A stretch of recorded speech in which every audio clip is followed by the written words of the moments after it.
Assalamualaikum warahmatullahi wabarakatuh. Selamat pagi teman-temanku dimanapun kalian berada. Kembali lagi bersamaku di sini, A Ojak, di channel yang penuh suka duka ini, teman-teman. Terima kasih sudah bergabung kembali ya di sini. Kita ngobrol-ngobrol sejenak lah. Jadi alhamdulillah teman-teman, hari ini tepat tanggal 1 Mei tahun 2025 adalah hari dimana masa kontrak magangku habis, selesai. Jadi alhamdulillah aku sudah menyelesaikan kontrak magang kerja di Jepang selama 3 tahun. Jadi aku ini datang ke Jepang pertama kali pada tahun 2022 sekitar 30 April ya. Dan habisnya itu pada tanggal 1 Mei 2025, yang dimana hari ini masa berakhirnya habis teman-teman ya. Dan aku memutuskan untuk tetap lanjut di perusahaan yang sama. Jadi nambah kontrak lagi selama 2 tahun ke depan. Insya Allah mudah-mudahan umur panjang, sehat, jadi masih bisa bekerja di sini. Tanpa pulang dulu ya teman-teman ya, tanpa pulang. Jadi mungkin banyak teman-teman yang bertanya, kok bisa gitu kan tanpa pulang dulu? Kan sebelumnya setelah magang itu memang kita diwajibkan untuk cuti dulu, pulang dulu ke Indonesia, nanti baru boleh melanjutkan kontrak kerja. Nah, kebijakan dulu dengan kebijakan yang sekarang itu memang ada sedikit perubahan ya, perbedaan teman-teman. Jadi kalau dulu itu setelah magang 3 tahun, kita tidak boleh pindah visa ke Tokutegino. Nah, sedangkan sekarang itu ada kebijakan yang dimana setelah kita magang 3 tahun, itu kita bisa pindah visa ke Tokutegino. Nah, dimana Tokutegino ini nanti visanya bisa tinggal di Jepang selama 5 tahun. Nah, karena ada kebijakan itu, akhirnya aku mencoba untuk mengambil kesempatan itu. Jadi setelah magang ini, Kinoji Suse ya, aku langsung pindah visanya ke Tokutegino tanpa pulang dulu. Tapi kebetulan teman-temanku yang lain itu pulang dulu. Jadi aku kan satu angkatan di sini, di satu apato ini aku 4 orang. Jadi ada aku, Edi, Rayes, Hafiz. Nah, yang bertiga ini saat ini sedang cuti ke Indonesia. Jadi pulang dulu sesuai dengan yang dijadwalkan gitu, sesuai dengan jadwalnya. Sedangkan aku memilih jalanku sendiri untuk sementara lanjut aja dulu tanpa cuti, tanpa pulang. Jadi lanjutlah nanti sampai 5 tahun baru pulang, baru cuti ke Indonesia gitu. Ya, untuk alasannya mungkin karena banyak alasan sih. Alasannya banyak, tentu banyak pertimbangan yang dimana mungkin saat ini keputusan terbaik bagi aku pribadi, bagi aku dan keluargaku adalah untuk tidak cuti, untuk tidak pulang dulu ke Indonesia dan melanjutkan. Nah teman-teman, di sini ya, mungkin bulan ini adalah bulan terakhir aku tinggal di apartemen ini. Insya Allah karena jadwalnya nanti bulan 6 itu aku sudah pindah ke apartemen yang baru. Jadi tidak bekerja lagi di pabrik yang sama. Sebenarnya perusahaannya sama, aku tetap di perusahaan yang sama, cuma di perusahaan ini ada pusatnya dan juga ada cabangnya gitu. Jadi saat ini itu aku bekerja di cabang bersama teman-teman yang lain, teman-teman jisu saya lain itu bekerja di cabang. Dan aku mau coba cari pengalaman baru, cari suasana baru, minta untuk bekerja di pusat. Dan alhamdulillah itu diterima. Dan aku minta untuk mau coba tinggal sendiri.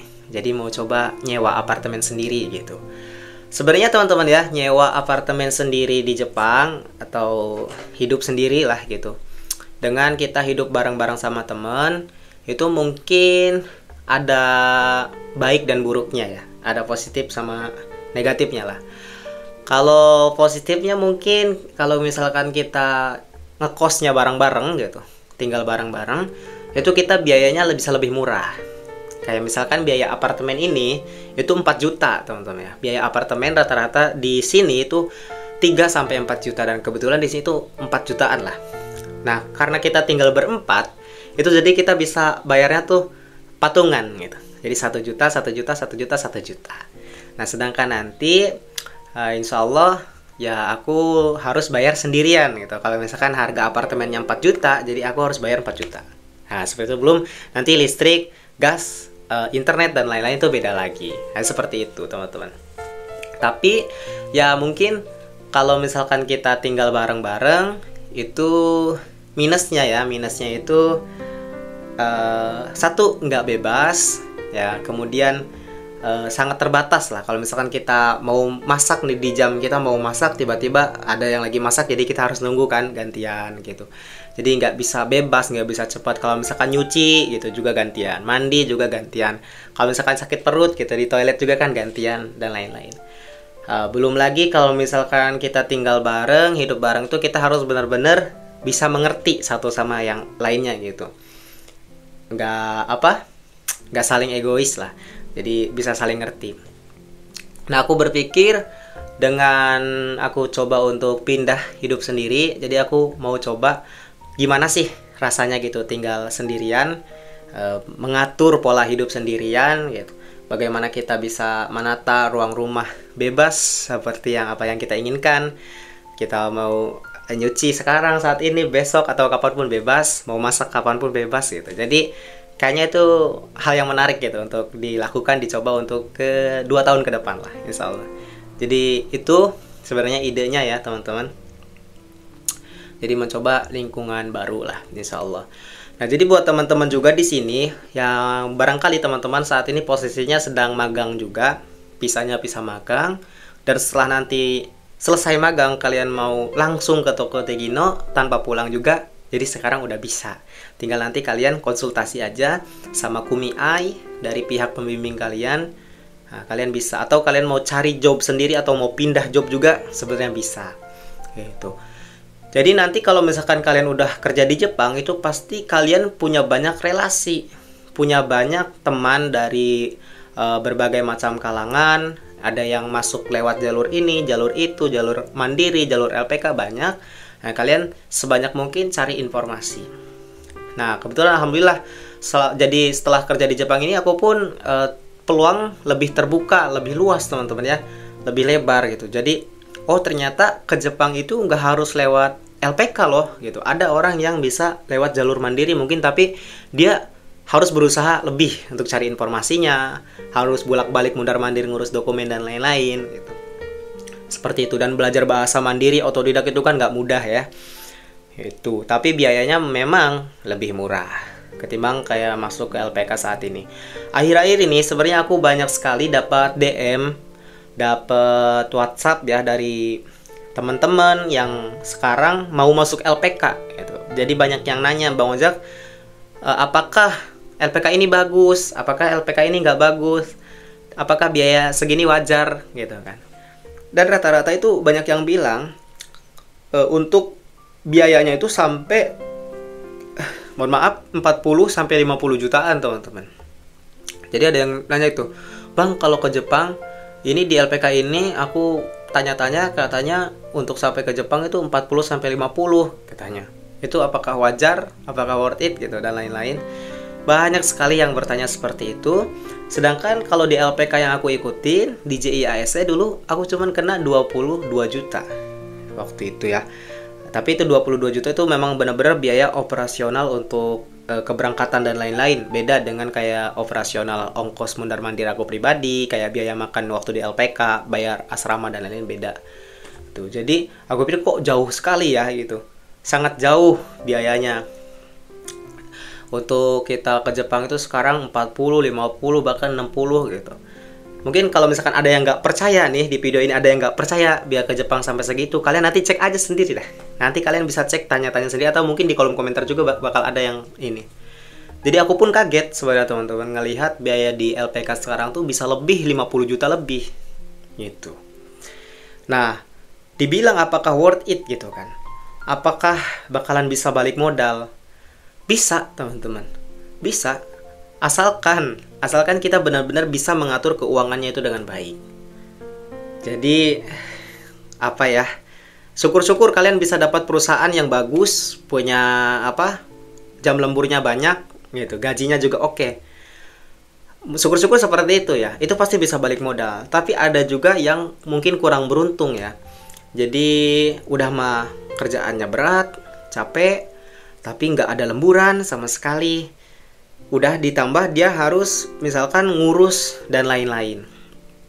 Jadi Satu tahun pertama itu mungkin satu tahun yang berat ya bagi anak-anak magang, bagi anak-anak yang kerja di Jepang, yang mungkin kelihatannya tuh wah dia udah kerja di Jepang, padahal dia harus nutupin tuh biaya-biaya dia selama ke Jepang itu sebelumnya yang udah dia keluarkan. Ada yang 50 juta, ada yang 60 juta, ada yang 70 juta mungkin ya, gitu, ada yang banyak. Nah untuk nutup itu tuh benar-benar kita harus benar-benar struggle sih teman-teman. Kita harus benar-benar survive lah, bertahan banget. Jadi nggak mudah. Apalagi kita nggak ngehidupin diri kita sendiri ya. Ini mungkin banyak teman-teman di sini yang oke lah, yang misalkan orang tuanya udah sejahtera gitu, keluarganya yang udah sejahtera ya. Jadi tinggal kalian kerja ke Jepang tuh, kalian udah fokus ngebangun masa depan diri sendiri. Nah itu oke gitu. Itu masih oke lah menurutku. Bisa kita leluasa gitu, kita mau coba buat ini, wah leluasa lah.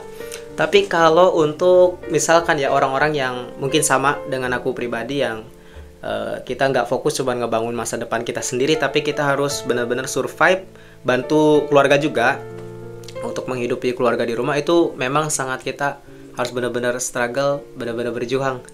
Dan nggak bisa buat kayak ngandelin cuman kerja di Jepang, nggak bisa teman-teman. Kalau menurutku pribadi, apalagi kalau misalkan kita dapat perusahaan yang gak ada lemburan gitu. Jadi paling kita bisa dapat ya 11, 12 maju mundur. Masih oke lah ya, masih oke. 11, 12. Dipotong biaya hidup di sini yang makin meledak-ledak, teman-teman. Jadi mungkin kalian bisa tanya juga ya sama rekan-rekan yang lain ya. Banyak teman-teman yang udah kerja di Jepang. Jadi akhir-akhir ini tuh biaya hidup di Jepang itu, biaya makanan kayak beras itu bener-bener 2 kali lipat naiknya. Sedangkan gajinya tuh segitu-segitu aja gitu. Jadi dulu aku beli beras itu 10 kilo itu cuman 200.000. Ingat banget tahun 2022 awal ya, sampai 2023 itu harga beras masih 10 kilo tuh 2.000, 3.000 lah, 200.000, 300.000. Sekarang buat dapetin 5 kilo aja kita bisa sampai 400-500.000. 5 kilo loh. Jadi mungkin 4 kali lipat lah ya. 4 kali lipatnya gitu dari yang sebelumnya. Jadi dulu itu buat kita sebulan di Jepang misalkan 2 juta itu masih bisa lah. Tapi kita cuman fokus buat makan sehari-hari tanpa jajan apalah gitu. Nggak main keluar, nggak poya-poya dan lain-lain. Pokoknya fokus lah, kayak kerja, pulang kerja, beli makan, udah makan, masak gitu. Masak pun masak sendiri ya, seadanya. Itu bisa bertahan 2 juta lah per bulan. Itu aku pernah gitu. Tapi kok sekarang 2 juta per bulan itu, wah sulit sekali teman-teman. Karena buat beli beras 10 kilo aja kita udah ngeluarin 1 juta gitu. Sekarang. Kalau dulu tuh 10 kilo itu kita ngeluarin berarti cuma 200.000. Sekarang udah 1 juta. Jadi bedanya tuh udah mungkin 800-700 ribuan lah.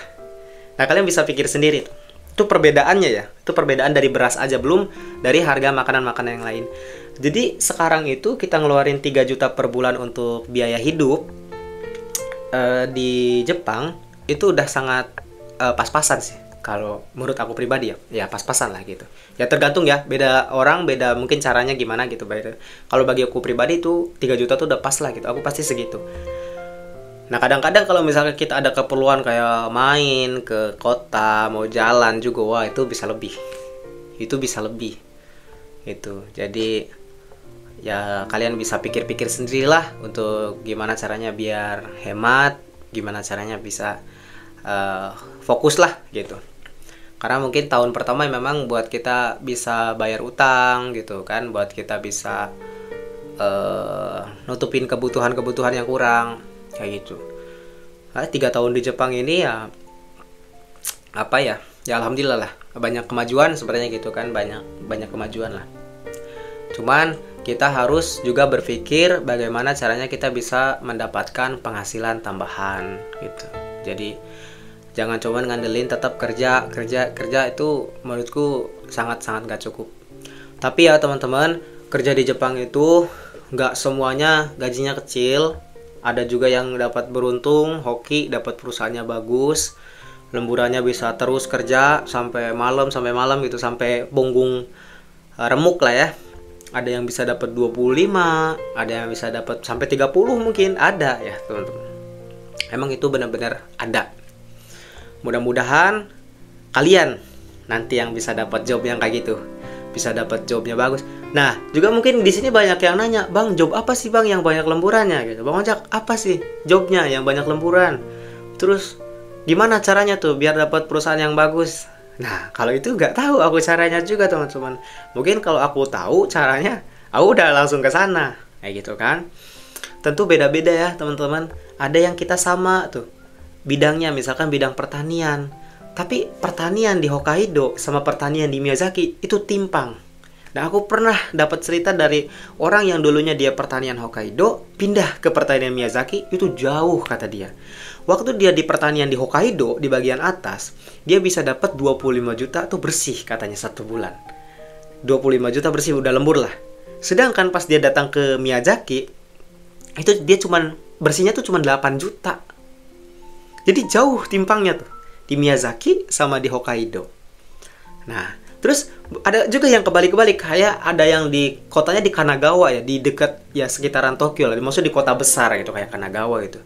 Tapi ada juga yang kalah gitu dengan yang di Miyazaki. Jadi ya itulah seperti itu. Jadi kalau saran dari aku, kalian cari yang di kota-kota besar lah. Itu kalau di kota-kota besar itu kayak ibaratkan sama di Indonesia, mungkin cari yang UMR-nya besar gitu. Kayak misalkan di Karawang gitu, di daerah Jawa Barat lah. Jadi di Jawa Barat juga ya kecil sih, nggak semuanya besar ya teman-teman. Aku juga nggak tahu ya UMR di Indonesia sekarang seberapa gitu. Nah, jadi yang paling pertama itu kita harus cari yang di mana tuh. Kita cari tempatnya yang itulah. Kalau nanti kalian mensetsu, interview job, cari yang kota besar lah. Jangan kota kecil kayak di Miyazaki nih yang terpencil. Itu kalau misalkan kalian mau cari yang dapat bisa lebih kayak gitu.